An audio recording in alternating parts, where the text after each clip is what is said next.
People who were mentioned in someone's self-mutilation note. What's your story? My boyfriend unalived himself when I was 18, he was 19, and I waited 7 years, January of this year, to read his whole note. When he first passed away, I took care of his elderly parents for months following because he was an only child and they could barely function, let alone plan a huge funeral. It was horrible. It took every ounce of strength that I had to get through that time and care for them on top of it.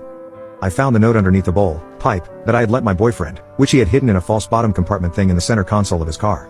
I read the first few lines and then immediately hid the note in my favorite book. I couldn't bring myself to muster the courage to read it completely at that time, but what I had read had been enough to absolutely shatter his parents and I didn't have the heart to give it to them. I kept it for years and with each year that passed, I held on to more and more guilt. I completely spiraled downwards after the funeral, drinking heavily, putting myself in danger, and avoiding the world.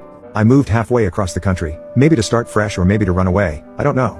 I kept the unread note, it weighed heavily on my bookshelf for years. I almost read it many times, usually when I was drunk or self-mutilation myself, but I was always too afraid to find out that my fears were true, that there was something